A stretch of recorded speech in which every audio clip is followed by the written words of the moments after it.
Welcome to YouTube channel Divya सागर। एक बार फिर से मैं हाजिर हूँ आपके लिए एक नई कहानी के साथ। आज की कहानी बहुत ही इंटरेस्टिंग होने वाली है, तो वीडियो को पूरा ज़रूर देखिएगा। और मुझे लगता है चैनल को तो आपने सब्सक्राइब कर ही लिया होगा। तो चलिए देखते हैं आज की कहानी।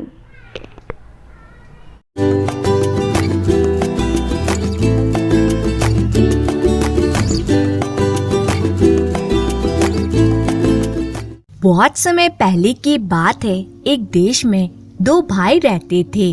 दोनों साथ मिलकर व्यापार करते थे और जो लाभ मिलता उसे आधा आधा बांट लेते थे। परंतु दोनों भाइयों के स्वभाव में जमीन आसमान का अंतर था। जहाँ छोटा भाई केशव मृदुल, दयालु एवं परोपकारी स्वभाव का बहादुर एवं बुद्धिमान व्यक्ति था, उसके ठीक विपरीत बड़ा भाई शेखर ईर्ष्यालु, क्रोधी एवं दुष्ट प्रवृत्ति का इंसान था। वह हमेशा यही सोचता कि यदि सारा व्यापार मुझ अकेले का होता तो कितना अच्छा होता। नाहक कि केशव को लाभ का आधा हिस्सा देना पड़ता है, जबकि वे करता धरता कुछ भी नहीं है। किसी तरह अब इससे छुटकारा पाना ही होगा। उसके मन की दुष्टता आखिरकार एक दिन रंग ले ही आई। केशव से छिपाकर उसने सारी जमीन जायदाद एक महाजन के हाथ औने पौने में बेच एक जहाज खरीद लिया और सोचने लगा, बस अब जिस दिन केशव व्यापार के सिलसिले में बाहर जाएगा, मैं सारा कीमती सामान इसमें लाद कर दूर किसी अन्य देश में चला जाऊंगा और वहाँ कोई अच्छा सा व्यापार आरंभ कर आराम की जिंदगी गुजारूंगा। कुछ ही दिनों बाद केशव अपने बड़े भाई शेखर से कहता है, भैया जयचंद ने आज हमें रकम देने का वायदा किया था, क्या आपका साथ चलने का विचार नहीं है? हम उससे रकम भी वसूल कर लेंगे और थोड़ा बहुत व्यापार भी कर लेंगे। मैंने सारी तैयारी कर ली है और व्यापार करने के लिए जिस जिस माल की जरूरत थी वह भी एक जहाज में लदवा दिया है। केशव की बात सुनकर शेखर मन ही मन प्रसन्नता से उछल पड़ा, लेकिन फिर तुरंत ही अपने मन की प्रसन्नता को छिपाता हुआ दुखी स्वर में बोला, भाई केशव, इस बार तुम अकेले ही हो आओ, मेरी तबीयत कुछ ठीक नहीं है। ओह ठीक है भैया, तब मैं अकेला ही हो आता हूँ। और अपने बड़े भाई के कुविचारों से अनजान केशव उसी समय घर से निकल पड़ा। उसी रात शेखर ने घर का सारा कीमती सामान जहाज में लादा और किसी दूसरे देश की ओर रवाना हो गया और सोचने लगा, अब केशव मुझे नहीं ढूंढ पाएगा। दूसरे दिन जब केशव घर वापस लौटा तो उसने देखा कि उसके घर का दरवाजा तो नगर सेठ खोल रहा है। उसने पूछा, सेठ जी आप और यहाँ खैरियत तो है ना? मेरी तो खैरियत ही खैरियत है भाई, लेकिन तुम्हारी शायद ना हो। तुम्हारा भाई मुझे सारी जमीन जायदाद बेचकर किसी दूसरे देश चला गया है। यह रही सारी लिखत पढ़त, कहकर सेठ ने सारे कागजात केशव को दिखा दिए। सब कुछ जान सुनकर केशव को बड़ा दुख हुआ और वे सोचने लगा, बड़े भैया ऐसा करेंगे मैंने सोचा भी नहीं था। खैर इसमें यदि उन्हें खुशी मिलती है तो मैं उनके मार्ग का रोड़ा नहीं बनूंगा, कोई और काम कर जीवन यापन कर लूंगा। अच्छा सेठ जी, अब मुझे इजाजत दीजिए। अच्छा भाई, कोई सेवा हो तो बताना। केशव वहाँ से चल पड़ा और चलते चलते सोचने लगा, अब इस शहर में मेरे लिए क्या बचा है? मैं बंदरगाह जाकर कोई जहाज पकड़ लेता हूँ। किसी अन्य देश में जाकर पास पड़े रुपयों से कोई छोटा मोटा धंधा कर लूंगा। एक जहाज यात्रा के लिए बंदरगाह पर तैयार खड़ा था। उसमें बहुत से व्यापारी थे जो अन्य देशों में व्यापार करने जा रहे थे। केशव ने जहाज के मालिक से सौदा किया और जहाज पर सवार हो गया। कई दिनों तक वह जहाज बिना किसी रुकावट या खतरे के समुद्र में आगे बढ़ता रहा, लेकिन एक दिन अचानक समुद्र में तूफान आ गया और जहाज क्षतिग्रस्त हो गया। तुरंत पूरे जहाज में खलबली मच गई। लोग पानी में गिरने लगे। अन्य लोगों के साथ साथ केशव भी पानी में गिर गया। असहाय केशव ने वहाँ रुकना बेकार समझा और तेजी से एक तरफ तैरने लगा, लेकिन उसे दूर दूर तक किनारा या किसी टापू का नामो निशान दिखाई नहीं दे रहा था। काफी देर तक तैरने के बाद भी जब उसे किनारा ना मिला तो वह बुरी तरह थक कर बेहोश हो गया। जब उसे होश आया तो उसने स्वयं को समुद्र के किनारे पड़ा पाया। केशव सोचने लगा, संयोग से मैं अभी भी जिंदा हूँ, लेकिन पता नहीं लहरों के साथ कहाँ आ पहुँचा हूँ। हो सकता है आगे चलकर यहाँ के बारे में कुछ मालूम हो जाए। काफी देर तक चलते रहने के पश्चात उसे दूर एक पेड़ के नीचे कुछ व्यक्ति आपस में तलवार से एक दूसरे से लड़ते झगड़ते दिखाई दिए। यह देखकर केशव सोचने लगा, अरे कौन हो सकते हैं वे लोग और आपस में लड़ क्यों रहे हैं, मालूम करना चाहिए। केशव उनके निकट पहुंचकर रौबदार आवाज में बोला, कौन हो तुम लोग और इस तरह आपस में क्यों लड़ रहे हो। केशव की रौबदार आवाज सुनकर तीनों चौंके, लेकिन उन्होंने लड़ाई बंद नहीं की। लड़ते लड़ते ही उनमें से एक ने कहा, हम तीनों यहाँ के राजकुमार हैं। हमारे पिता का स्वर्गवास हो गया है। उनके पास एक जादू की पगड़ी है जिसे पहनकर कोई भी अदृश्य हो सकता है। एक कालीन है जिसको जादू के कौड़े से मारकर उड़ाया जाता है। मैं इन तीनों में सबसे बड़ा हूँ। मैं कहता हूँ कि बिना कौड़े के कालीन नहीं उड़ सकता और कालीन पर बैठकर बिना पगड़ी के अदृश्य नहीं हुआ जा सकता। इसीलिए एक ही आदमी को तीनों चीजें मिलनी चाहिए। मैं बड़ा हूँ, इसलिए मुझे ही वे तीनों वस्तुएं मिलनी चाहिए, लेकिन ये दोनों नहीं मानते। इसीलिए हमें आपस में फैसला करने के लिए इस वीराने में आना पड़ा है। दूसरा भाई बोल उठा, मैं सबसे छोटा हूँ। मुझे पिताजी सबसे ज्यादा प्यार करते थे, इसलिए सब चीजें मुझे ही मिलनी चाहिए। तभी तीसरा भाई गरज उठा, खामोश रहो मूर्खो, उन तीनों वस्तुओं पर केवल मेरा अधिकार बनता है, क्योंकि मैं तुम दोनों से अधिक पढ़ा लिखा, बुद्धिमान और बहादुर हूँ। यदि स्वेच्छा से नहीं मानोगे तो तलवार की नोक पर मैं तुमसे अपनी बात मनवाऊंगा। तीनों भाई फिर एक दूसरे पर भयानक ढंग से वार करने लगे। केशव को समझते देर नहीं लगी कि वास्तव में वे तीनों ही मूर्ख हैं। अतः एक विचार दिमाग में आते ही वह झट से बोल उठा, ठहरो, आपस में लड़ना बंद करो। यदि तुम तीनों मेरी सलाह मानो तो तुम्हारे झगड़े का फैसला मैं कर सकता हूँ। केशव की बात का उन पर अनुकूल प्रभाव पड़ा। तीनों भाई लड़ाई बंद कर तुरंत उसकी ओर पलटे और कहने लगे, क्या कहा, तुम हमारे झगड़े का फैसला कर सकते हो? किस प्रकार फैसला करोगे भाई, तुम जरा जल्दी से बताओ तो। केशव कहने लगा, मैं धनुष से एक तीर छोड़ूंगा। तुम तीनों में से जो भी उस तीर को उठाकर पहले मेरे पास पहुँचेगा, उसी को वे तीनों वस्तुएं मिल जाएंगी। बोलो, क्या तुम्हें मेरी बात स्वीकार है? हाँ, हमें स्वीकार है। तो लाओ, तुम में से एक मुझे अपना तीर धनुष दे दो। ये लो भाई, मेरा तीर धनुष। केशव ने उससे तीर धनुष लेकर तीर चढ़ाया, फिर चौंकता हुआ सा बोला, अरे एक बात तो तुमने बताई ही नहीं कि वे तीनों वस्तुएं है कहाँ? पास ही एक बक्सा पड़ा था। बड़ा भाई बोला, इस बक्से में रखी है। ठीक है, चलो अब तैयार हो जाओ। दूसरे ही पल केशव ने धनुष से तीर छोड़ दिया। तीर छोड़ते ही वे तीनों मूर्ख राजकुमार तीर के पीछे दौड़ पड़े। केशव सोचने लगा, मूर्ख कहीं के, आपस के झगड़े में तीसरा किस प्रकार लाभ उठाता है, जब जानेंगे तो फिर कभी आपस में नहीं लड़ेंगे। तीनों भाई जब केशव की नजरों से ओझल हो गए तो उसने फटाफट बक्सा खोला और उसमें से तीनों चीजें निकाल ली। फिर उसने पगड़ी सिर पर रखी और कालीन बिछाकर उसे कोड़ा मारा। कालीन आकाश में उड़ने लगी, लेकिन पगड़ी पहनने के कारण केशव को अब देखा नहीं जा सकता था।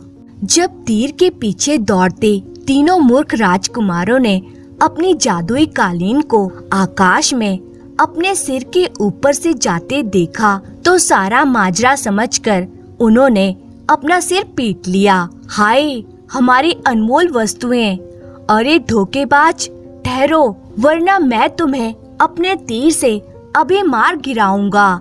लेकिन चाहकर भी वे केशव का कुछ नहीं बिगाड़ सके और केशव कालीन समेत देखते ही देखते उनकी नजरों से ओझल हो गया। आखिर तीनों राजकुमार अपने आप को कोसते, रोते पीटते अपने नगर की ओर लौट पड़े। हाय, हम बर्बाद हो गए। किसी ने सच ही कहा है भैया, बिल्लियों की लड़ाई में बंदर को फायदा होता है। आओ, आज से हम कसम खाएं कि फिर कभी आपस में लड़ाई नहीं करेंगे और आपस के झगड़े स्वयं ही शांति पूर्वक व धैर्य से सुलझाएंगे। हाँ, हम मिलकर कसम खाते हैं। उधर केशव उड़ता हुआ एक विशाल समुद्र के बीचों बीच बने टापू के ऊपर पहुंचा। वाह, कितना सुंदर टापू है, यहाँ उतरना चाहिए। घोड़े को दोबारा फटकारते ही कालीन केशव को लेकर द्वीप के एक निर्जन स्थान पर उतर गया। अब तीनों वस्तुएं समेट कर रख लेता हूँ और शहर जाकर कोई काम धंधा देखता हूँ। तीनों वस्तुओं को एक गठरी में बांधकर दूर दिखाई देने वाले शहर की ओर चल पड़ा। पता नहीं इस द्वीप में बसा ये कौन सा देश है और यहाँ का राजा किसी अनजाने व्यक्ति को व्यापार करने की आज्ञा देगा भी या नहीं। कुछ देर बाद वे एक चहल पहल वाले बाजार में पहुँच गया और घूम घाम कर दुकानों को देखने लगा। उस बाजार में हर जगह एक ही बात की चर्चा थी कि वहाँ की राजकुमारी रात के समय कहीं गायब हो जाती है। बाजार में लोग आपस में चर्चा कर रहे थे।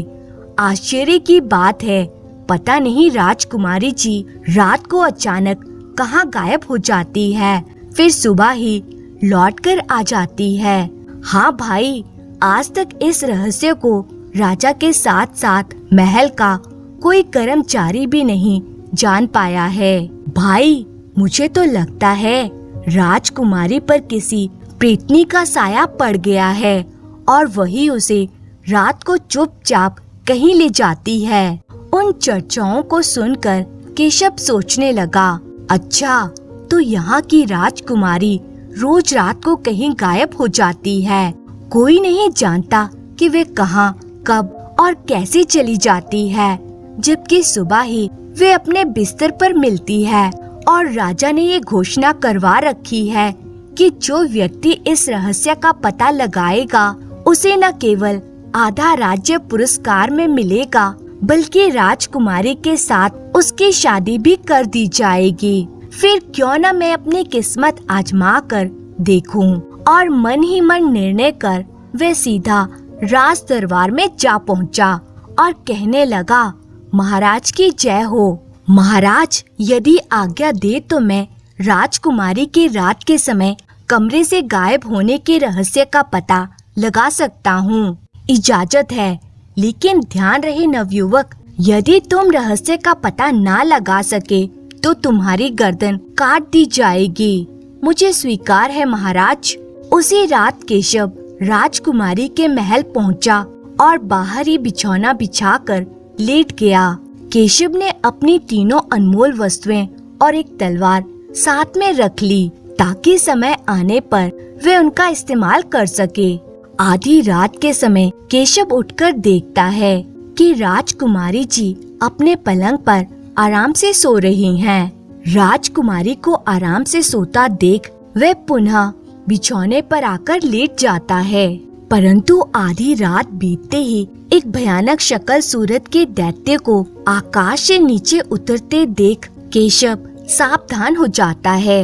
वह सोते सोते ही दैत्य को देखता रहता है और सोचता है, अरे यह तो कोई राक्षस मालूम पड़ता है। केशव ने उठने की कोशिश नहीं की, बल्कि लेटा लेटा ही उस विचित्र राक्षस की गतिविधियों को देखता रहा। यह दैत्य तो राजकुमारी के शयन कक्ष की ओर जा रहा है, लेकिन अभी इसे रोकना या टोकना ठीक नहीं होगा। पहले देखना चाहिए कि आखिर ये करता क्या है। कमरे में प्रविष्ट हो वह राक्षस चुपचाप राजकुमारी के बिस्तर के सामने जाकर बैठ गया। उसके निकट पहुंचते ही सहसा राजकुमारी जगकर उठ बैठी। राजकुमारी उसे कहने लगी, ओह तुम आ गए। हाँ, लेकिन तुम जल्दी मेरे साथ चलो। बाहर कोई व्यक्ति तुम्हारी निगरानी पर था, लेकिन निगरानी करने के बजाय बेचारा सबके साथ साथ गहरी नींद सोया हुआ है। उनकी बात सुन केशव का मस्तिष्क तेजी से कार्य करने लगा।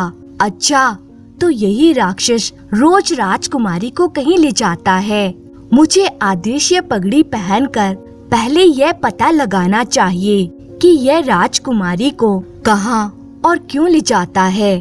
केशव ने जादुई पगड़ी पहन ली और जब पगड़ी पहनकर अदृश्य होने के पश्चात केशव ने पुनः भीतर झांका तो देखता है कि राजकुमारी तो उस दैत्य की पीठ पर बैठ रही है। आश्चर्य की बात है। केशव ने जल्दी जल्दी कुछ सोचा और फिर राजकुमारी के साथ ही उस दैत्य की पीठ पर जा बैठा। केशव के बोझ से उस दैत्यनुमा व्यक्ति के पैर कुछ लड़खड़ा से गए। वे कहने लगा, राजकुमारी, आज तुम्हारा वजन इतना ज्यादा कैसे हो गया है। राजकुमारी कहने लगी, पता नहीं, लेकिन मुझे ऐसा लग रहा है जैसे मेरे साथ ही कोई तुम्हारी पीठ पर बैठ गया है। दैत्य बोला, मुझे तुम्हारे सिवा और कोई दिखाई नहीं दे रहा। लगता है अभी भी तुम नींद में हो। फिर वह दैत्य जिस प्रकार आकाश से आया था उसी प्रकार आकाश में उड़ चला।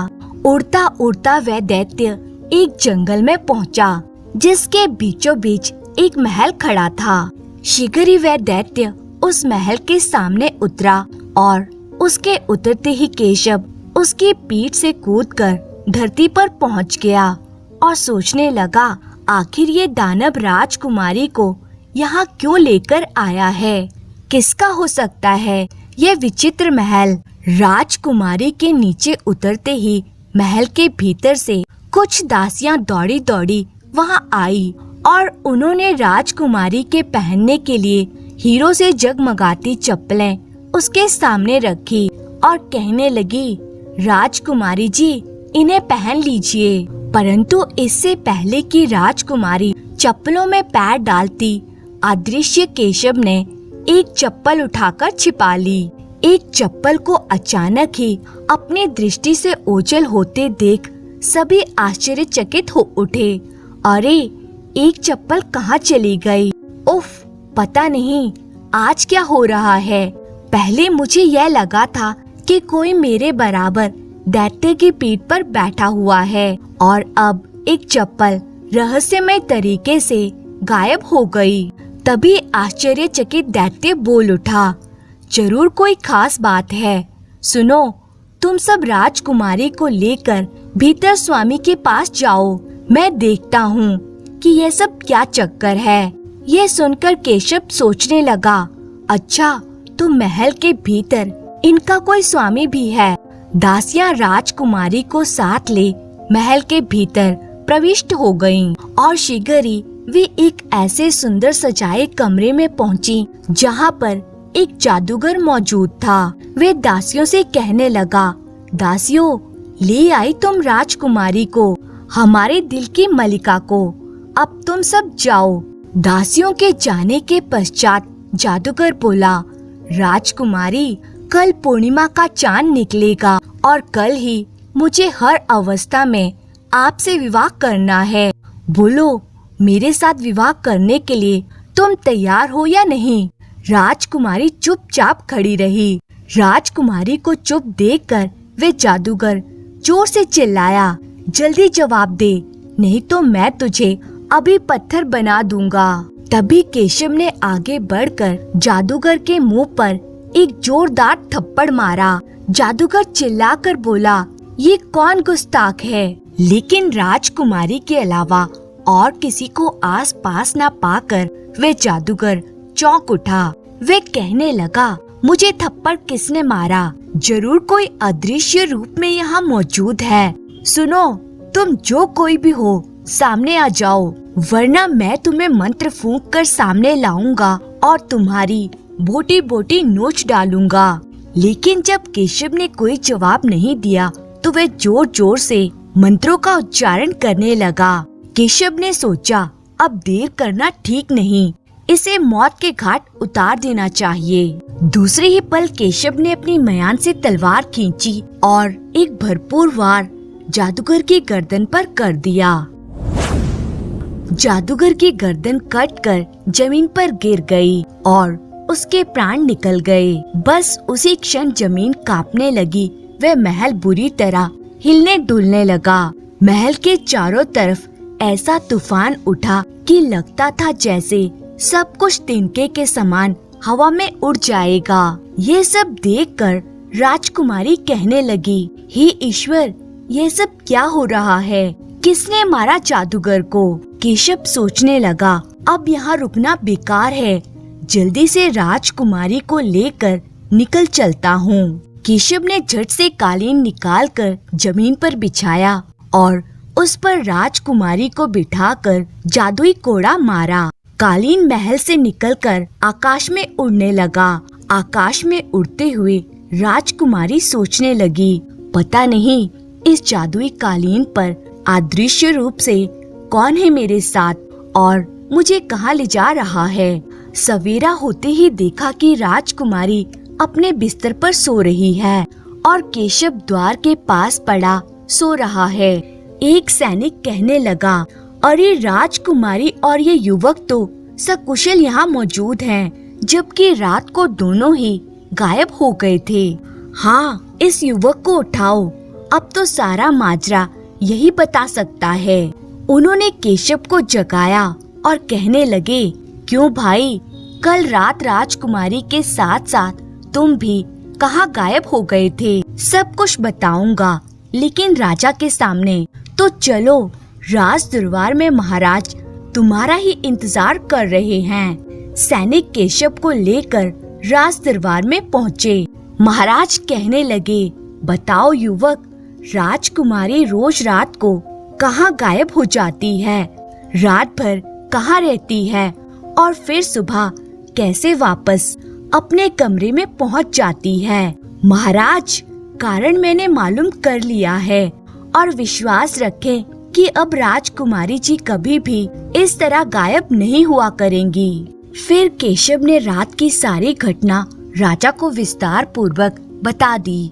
केशव की बात सुनकर राजा सहित सभी आश्चर्यचकित हो उठे, लेकिन कुछ सोचकर राजा ने प्रश्न किया, लेकिन हम तुम्हारी बात का विश्वास कैसे करें कि तुम जो कुछ भी कह रहे हो वह सच है और राजकुमारी को उस दुष्ट जादूगर के चुंगल से छुटकारा मिल गया है।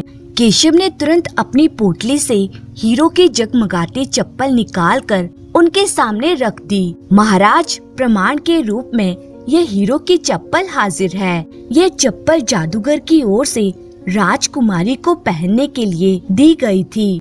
राजकुमारी जी इसे अवश्य पहचान लेंगी। राजा कहने लगे, सैनिकों, जाओ राजकुमारी को यहाँ लेकर आओ। राजकुमारी ने दरबार में पहुंचकर उस चप्पल को तुरंत ही पहचान लिया।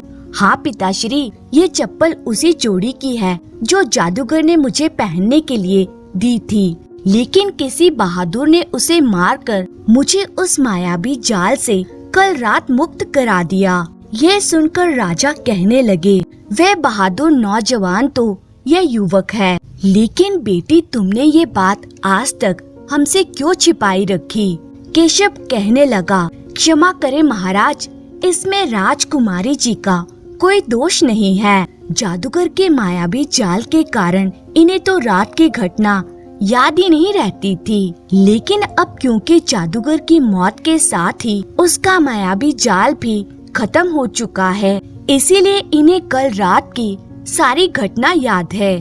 तब राजा प्रसन्नता भरे स्वर में बोले, हम तुमसे अत्यंत प्रसन्न हैं नौजवान, क्योंकि मैं बूढ़ा हो चुका हूँ, इसलिए आधा राज्य नहीं बल्कि पूरा राज्य ही तुम्हें सौंपता हूँ। साथ ही राजकुमारी के साथ तुम्हारे विवाह की भी घोषणा करता हूँ। उसके बाद राजा महामंत्री को आदेश देते हैं, महामंत्री जी जाइए विवाह और राज तिलक की तैयारियां कीजिए। अगले दिन सुबह सूरज की पहली किरण के साथ ही केशव का राज तिलक कर दिया गया। वहाँ मौजूद सभी राज्यवासी जोर जोर से कहने लगे, राजा केशव की जय हो, महाराज केशव जिंदाबाद। और राजकुमारी से विवाह कर केशव कुशलता पूर्वक राजपाट चलाने लगा।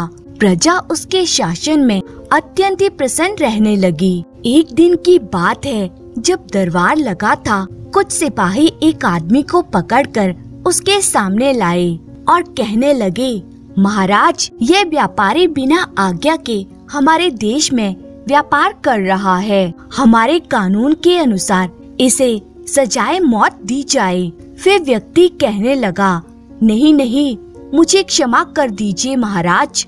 परंतु उस व्यक्ति को पहचान केशव चौंक उठा।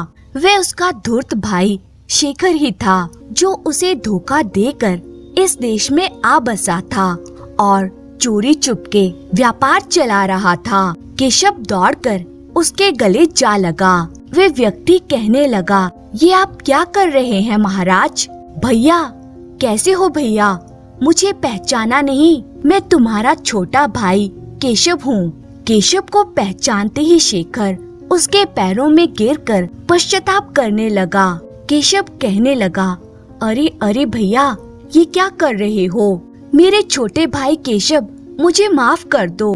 मैंने तुम्हें बहुत सताया है। और दयालु एवं नेक केशव ने उसे उठाकर गले से लगा लिया तथा उसकी तमाम गलतियों को माफ कर उसे अपने बराबर का सिंहासन दे दिया। दोस्तों, सच ही कहा है, अच्छे इंसान कभी अच्छाई का दामन नहीं छोड़ते।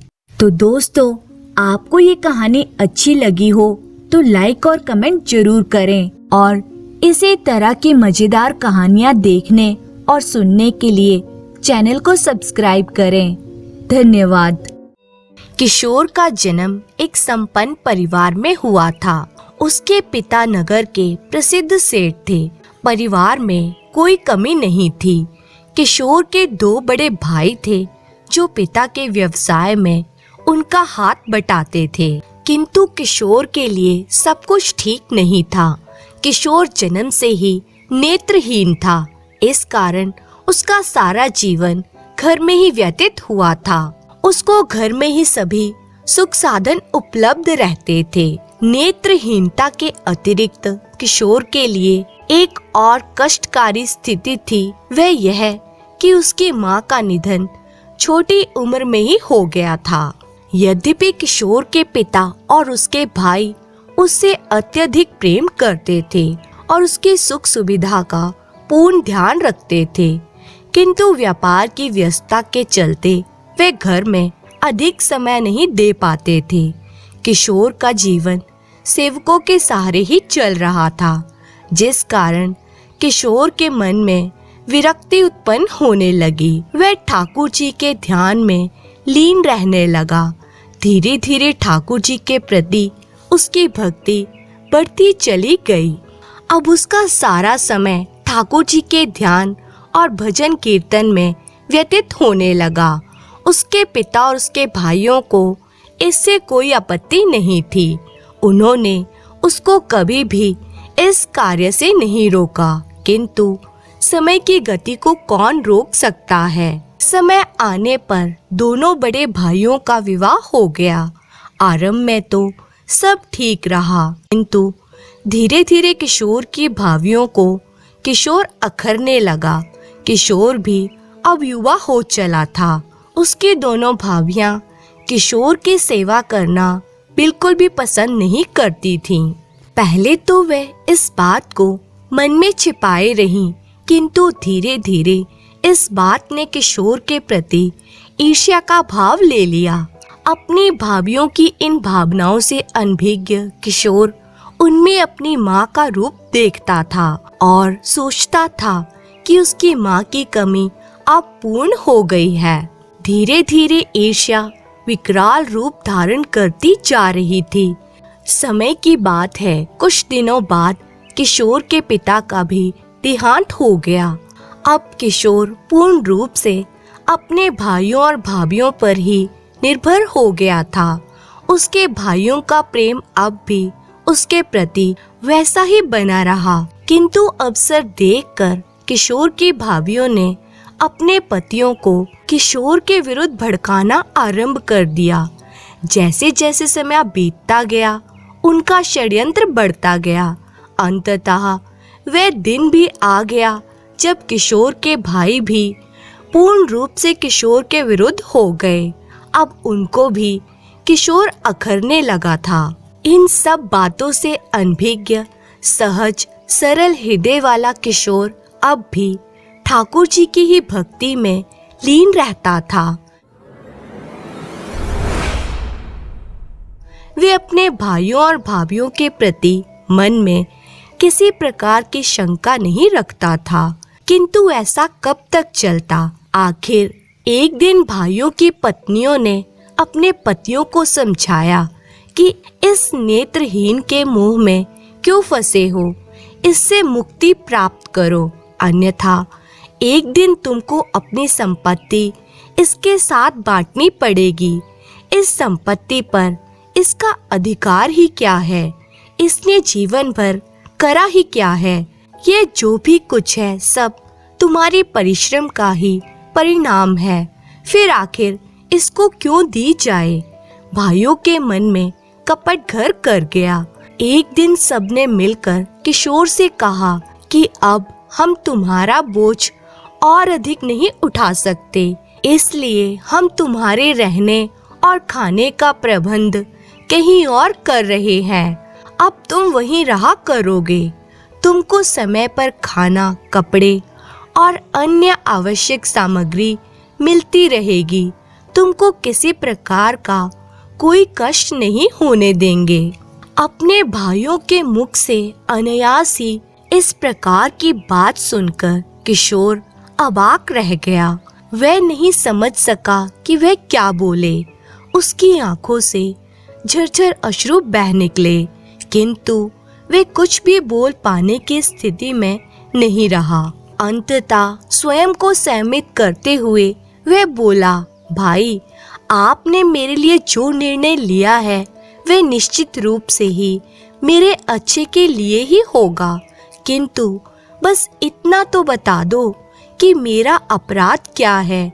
बस यही ना कि मैं नेत्रहीन हूँ, किंतु इसमें मेरा क्या दोष है। यह तो प्रभु की इच्छा है। और भाई, अब तक आपने मुझको इतना प्रेम किया, फिर अनायास यह क्या हुआ।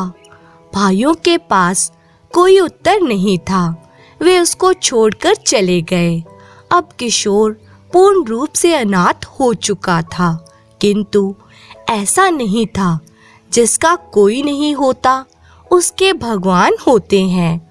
और फिर किशोर तो ठाकुर जी का दीवाना था, फिर वह भला कैसे अनाथ हो सकता था। दुखी मन किशोर ठाकुर जी के ध्यान में खो गया। उसके मन से स्वर निकल उठे, हे गिरिधर गोपाल, करुणा सिंधु कृपाल, भक्त वत्सल, सबके संबल, मोहे लीजो संभाल। अगले ही दिन किशोर के रहने का प्रबंध एक अन्य स्थान पर कर दिया गया। वे स्थान एकदम वीरान था, न किसी का आना न जाना। कुछ पशु पक्षी वहां घूम रहे थे। थोड़ी ही दूर से जंगल आरंभ हो जाता था। किशोर के खाने पीने और देख रेख के लिए एक सेवक की नियुक्ति कर दी गई। प्रतिदिन सुबह नाश्ते का प्रबंध और दोपहर तथा रात्रि के भोजन का प्रबंध किशोर के भाई और भाभी कर देते थे। उसके वस्त्र भी घर से धुलकर आ जाते थे। किशोर ने कुछ भी विरोध नहीं किया। वह उसमें ही संतुष्ट रहने लगा। उसका नियम था, वह जब भी कुछ भोजन करता पहले अपने गोविंद का स्मरण करता, उनको भोजन अर्पित करता और उस भोजन के लिए धन्यवाद देकर तब भोजन ग्रहण करता। कुछ दिन यह क्रम चलता रहा। इस बीच किशोर की दोनों भाभियों को पुत्र रतन की प्राप्ति हुई। उसके बाद उनको किशोर का ये प्रतिदिन का खाने और वस्त्र का प्रबंध भी अखरने लगा।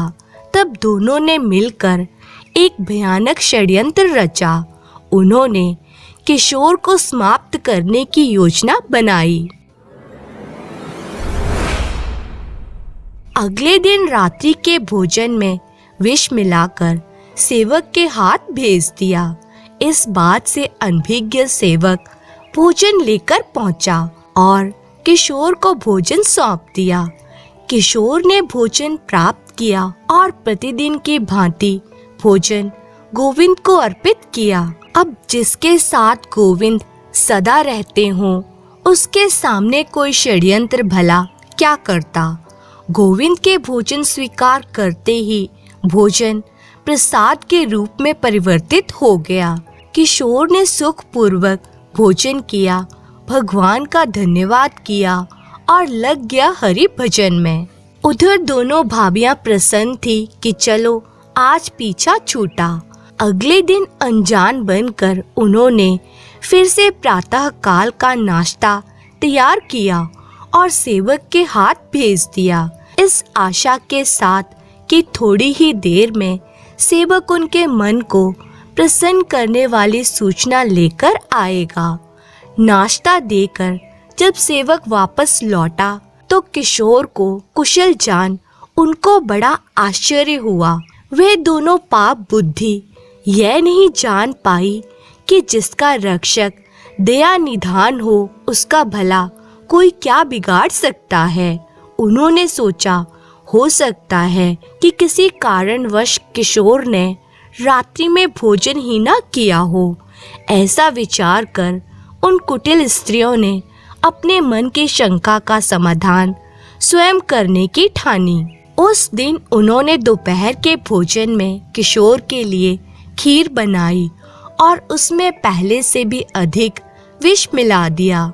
वे स्वयं ही खीर लेकर किशोर के पास गईं और किशोर से बड़े ही प्रेम का व्यवहार किया और पूछा कि आज तुम्हारा चेहरा कुछ उदास लग रहा है, क्या रात्रि में भोजन नहीं किया। अपनी भाभियों को वहां देख निर्मल मन किशोर बहुत प्रसन्न था।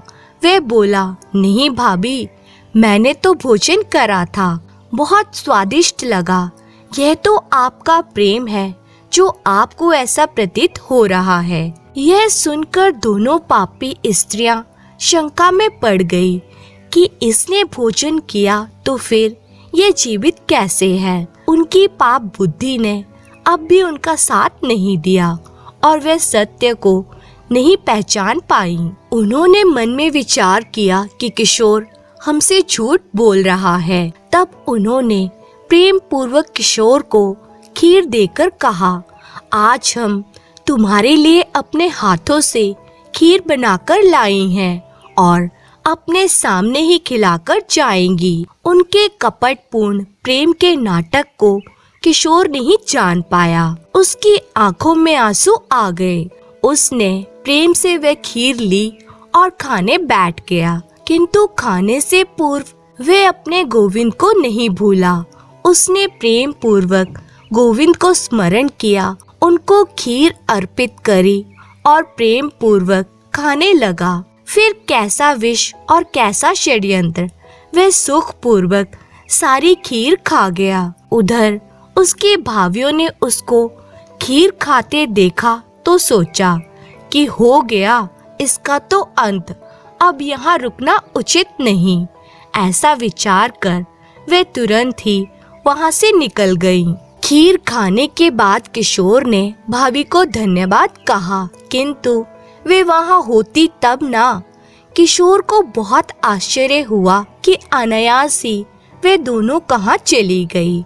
जब कोई उत्तर नहीं मिला तो उसने भगवान को पुनः स्मरण किया और हरि भजन में लीन हो गया। उधर दोनों भाभियां प्रसन्न मन अपने घर पहुंची तो देखा घर में कोहराम मचा था। देखा तो पता चला कि उन दोनों के पुत्रों ने कोई विषैला पदार्थ खा लिया, जिससे उनकी मृत्यु हो गई। यह देख दोनों को काटो तो खून नहीं की स्थिति में पहुंचा दिया। अब उनको अपने पाप का एहसास हो गया था। वे जान गई कि भगवान ने उनको उनके कर्मों का दंड दिया है। वे दोनों दहाड़े मार मार कर रोने लगी और खुद को कोसने लगी। उधर एक सेवक दौड़ा दौड़ा किशोर के पास पहुंचा और सारी घटना कह सुनाई। सुनकर किशोर एकदम से विचलित हो गया और रो पड़ा। वह सेवक से बोला, भाई मुझको वहां ले चलो। सेवक किशोर को लेकर घर पहुंचा।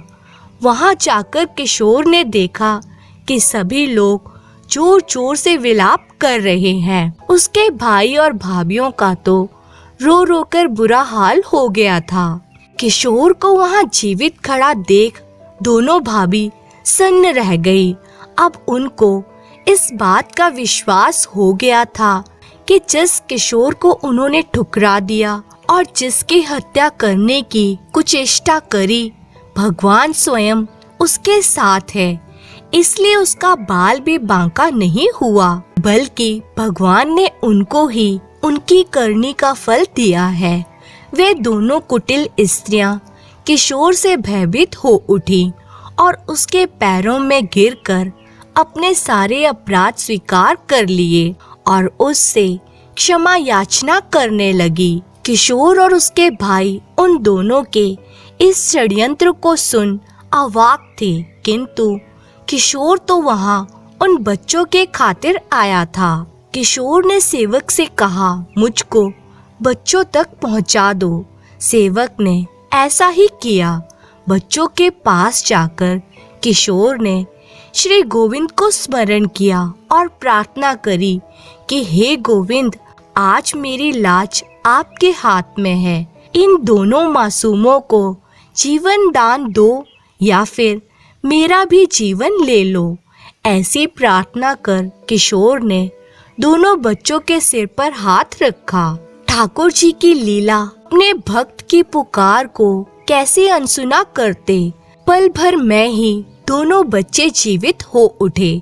यह देख किशोर के भाइयों और भाभीियों को बहुत लज्जा आई और उन्होंने किशोर से अपने कर्मों के लिए क्षमा मांगी और कहा कि अब उसको कहीं जाने की आवश्यकता नहीं है, अब वह यहीं रहेगा पहले की ही तरह। किंतु किशोर का सर्वत्र तो अब उसके गोविंद थे। उसको इन सब बातों से भला क्या लेना।